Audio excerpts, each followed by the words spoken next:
A parallel scene in Eastenders 16 Years Apart involves Stacey Slater, repeating "I'm sorry" during cheating scandals.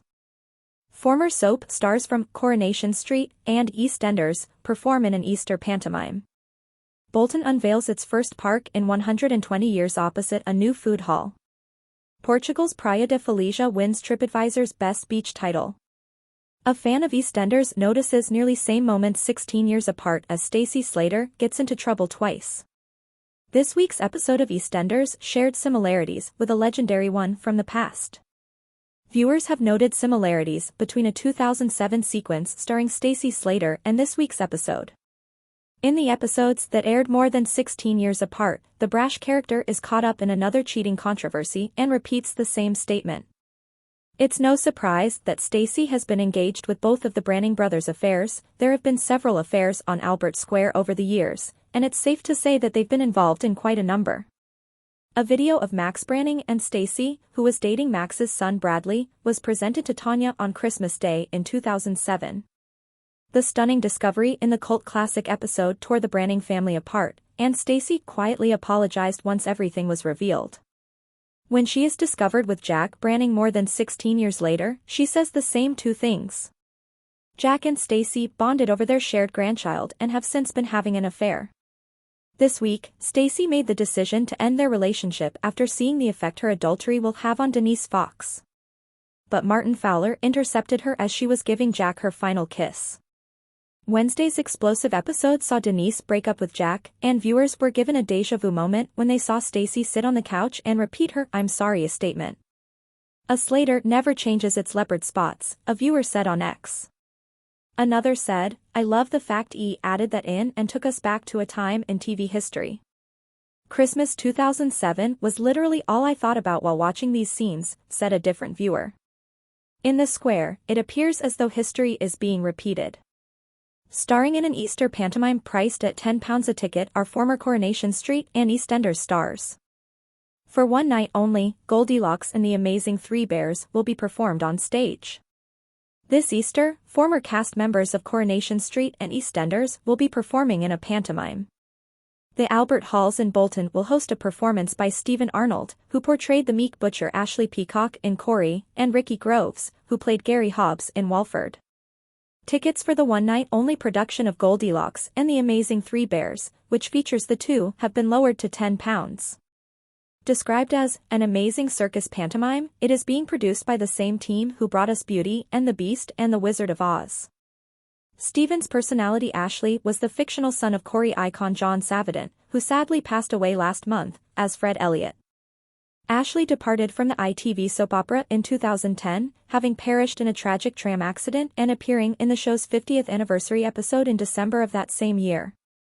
Being Lynn Slater's boyfriend, Gary first appeared on the Eastenders set in 2000, alongside the Slater family. Before his role was written out of the soap opera, he made approximately 9 years of appearances. In the panto, Stephen will portray Bradley, while Ricky will play the evil ringmaster.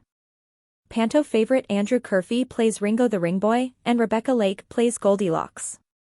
Tickets for the Bolton Panto are selling quickly, and it will take place on Friday, April 5th at 3:30 p.m. To purchase tickets at the discounted price of £10, a ticket code has been supplied. By March 29th at midnight, use the code THREBRS10 to receive the discounted price on this page. The going rate is £16.75. The first park to open to the public in Bolton Town Centre in over a century is located across from a busy new food court. The Queen Elizabeth II designated park is now available to the public. The Queen Elizabeth II Memorial Park, the first new park to be built in Bolton Town Centre for over a century, is now available to the public and will be situated next to a brand new food hall. Elizabeth Park, formerly the location of the Odeon Theatre on Ashburner Street, has been redesigned with wide flower beds, a rain garden, a central lawn, and a public performance area that will host a variety of activities all year long. The 2,600 square meter central green space was officially opened by Bolton Mayor Mohammed Ayub on Friday afternoon. Funded in part by £22.9 million from the government's Towns Fund, the project also includes renovations to Bolton Central Library and a redesigned Bolton Market that will include a new food hall opening this spring. Elizabeth Park is the first new green space to be added to the town center in almost a century, therefore its opening is a historic event for Bolton, according to Councillor Richard Sylvester, Executive Member for Climate Change and Environment on Bolton Council. It will become a much-loved location for everyone who works, lives, or goes out in the town center since it brings flowers, trees, and wildlife into the heart of the town, which are so vital for people's sense of well-being. Bolton Market's food hall will have 9 independent local vendors offering a wide range of products, from whiskey to Caribbean delicacies and Japanese pasta. With 200 seats starting in the spring, the dining spot will have a bar operated by the Bolton Gin Company, What's Your Beef booths and Biryani Bazaar. The Bolton Gin Company's creator and owner, Paul Welch, stated, "We're really thrilled to be a part of this new endeavor and we can't wait to get started.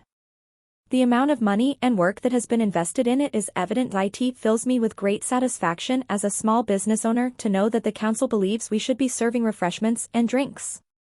Most importantly, the vendors hope to create a lively space that will be fantastic for Bolton by providing mouth-watering cuisine, fantastic music, and of course, amazing drinks.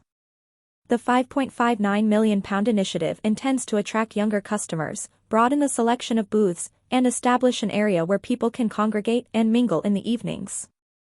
Local company Seddon conducted the work on the market.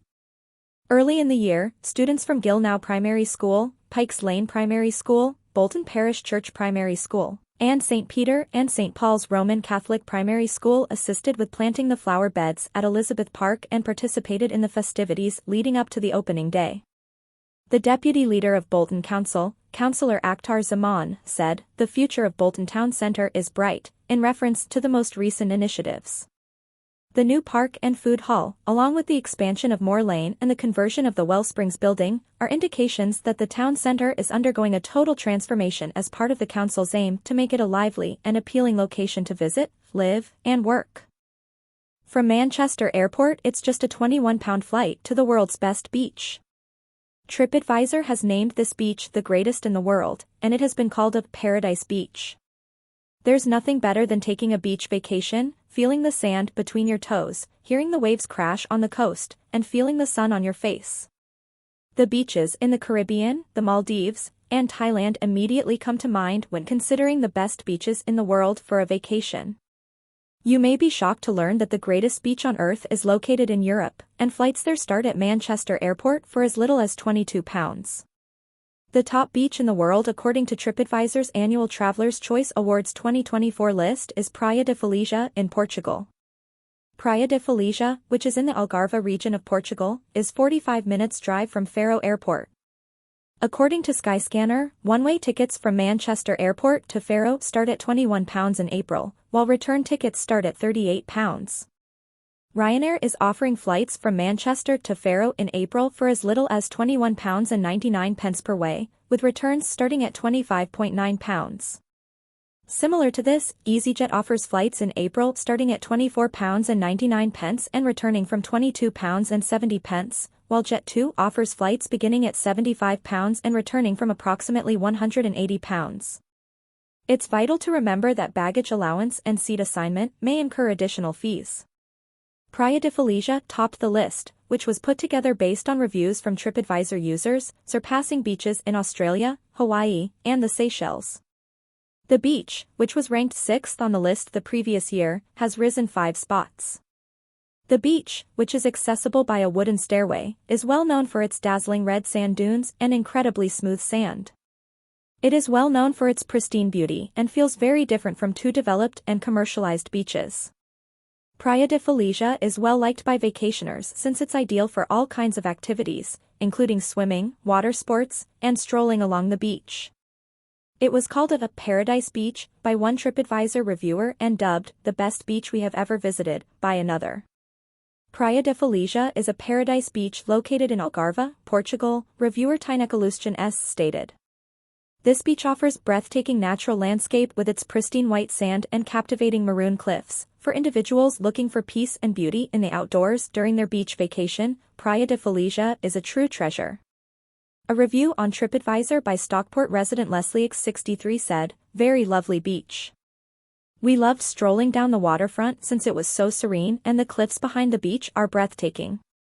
We went in July, and it was never very crowded. We are returning there in September of this year since we loved it so much. The nicest beach we've ever been to. Although there aren't many facilities and you have to climb wooden steps to get there, some visitors have advised that this beach could not be accessible for people with mobility impairments. However, TripAdvisor reviewer Steve_of_N21 suggests 2 nearby beaches as viable options. Maybe you are better off initially using Praia do Barranco das Belharucas or Praia do Poco Velho, which flank this beach where the access is easier and the facilities greater, the author stated, if any of these issues cause you any trouble. Praia do Felicia is reachable on foot from these beaches, and the reviewer suggests combining all 3 for a strenuous stroll along the shore. Vila Moura and Aljas de Agua are the closest resorts to Praia de Felicia, and both provide a variety of lodging choices. Please subscribe our channel.